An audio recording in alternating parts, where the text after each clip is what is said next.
Amerikaga kelishni orzu qilib yurgan aka-ukalarimiz, opa-singillarimiz qilish kerak bo'lgan eng asosiy narsa, ya'ni ular kelishidan oldin qilish kerak bo'lgan eng asosiy narsa bu oldilariga aniq maqsad qo'yishlari.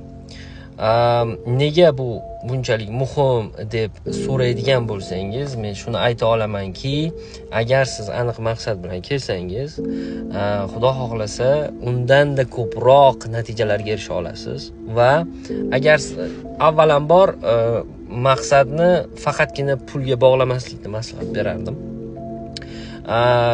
Bir g'oyalar, qanaqadir biznes tuzilmalar tuzishni yoki qanaqadir mutaxassisga aylanish haqida maqsad qo'yib kelgan ma'qulroq. Pul esa ayni shu mutaxassislik yoki biznes yonida rivojlanadigan boshqa bir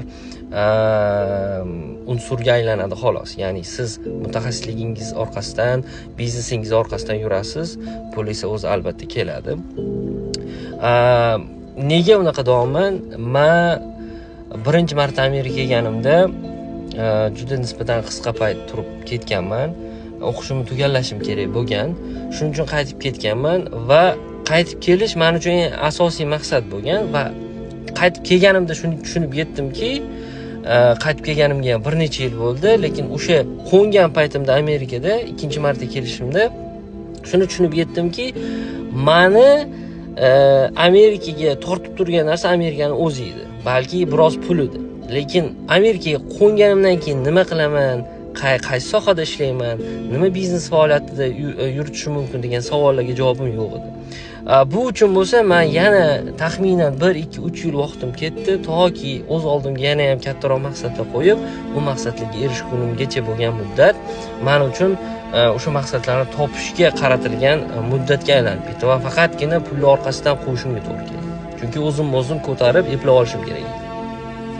Albatta pul kerakli narsa, lekin agarda siz yuqorida aytganimdek faqatgina o'zingizni oldingizga qo'ygan biror bir produkt, servislarga qaratilgan bo'lsa, qanaqadir biznes faoliyati yoki ayni bir mutaxassislik sohasiga qiziqayotgan bo'lsangiz, ahamiyati yo'q qaysi soha, psixologiya, software engineering, general engineering, civil engineering, whatever, nima bo'lishidan qat'iy nazar, agar o'sha sohangiz tomonga yuradigan bo'lsangiz, siz ko'chada oddiyroq ishda topishingiz mumkin bo'lgan pullarni taxminan 1-2 yil ichida o'sha ish orqali, o'sha biznes orqali bemalol topishni boshlaysiz va aynan o'sha nisbatan afsuski boshlanishda barchamiz qiladigan ishlarimizga bog'lanib qolmaysiz. Ya'ni o'sha dostavka, taksi, hattoki trackingga ham.